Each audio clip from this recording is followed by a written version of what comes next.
relationship with Gabby na sa Dear Heart. Sa Dear Heart? Do you think the shooting will go on smoothly? Yeah, I think so, yeah. Because, you know, the whole cast was with us in Baguio. And sila Gabby nga, ganyan. Gabby's a very sweet guy, really. Pero, you know, we really never had a chance to talk yet. Nung nag-hit na yon, pinanganak naman ang Viva Films noong 1982 sa pelikulang P.S. I Love You. After Dear Heart, Siling Silangan was not like, let's say, Regal Films that had the means to produce several movies at the same time. And then, Dad picked up the phone and said, Vic, gusto ko mag-produce ng pelikula. Nag-decide ako na tayo yung Viva dahil para magkaroon ng vehicle for, the next movie of Sharon. Doon na namin ginawa yung P.S. I Love You, tapos ang My Only Love, at lahat naman ay blockbuster. I think I'm in love with you, Christine. Dami kong papag-aralan eh. Cindy, ha? Kanya ka ba talaga magbasa ng libro?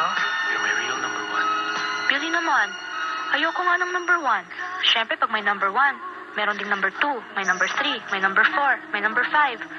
I won't settle for number 1. Ang sabi nila, ang pelikula raw ay isang salamin o refleksyon ng totoong buhay. Sobrang totoo yan sa case ng parents ko dahil ang sabi nila, kung kulang na lang daw ay langgamin ang sweetness nila sa pelikula. Wala daw pinagkaiba yun sa totoong buhay. Kinilig daw ako. May excitement na yun nung nagsushoot pa lang.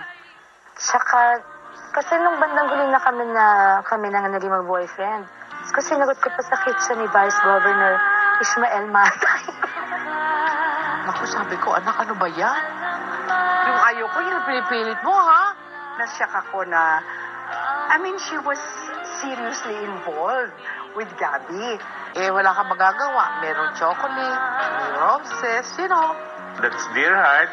Nag-P.S. I Love You pa sila, nag-My Only Love sila. Kaya lang, kailangang i-break muna yung monotony ng love team.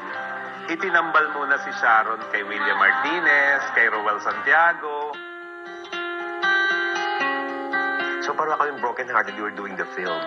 So nag-uusap yung palagi na parang she's nursing broken heart. I'm nursing a broken heart. So nung tumatagal na, I feel like there's something wrong na parang teka, na-involve na yata ako kay Sharon. Sarah. Yeah. Will you be my girl?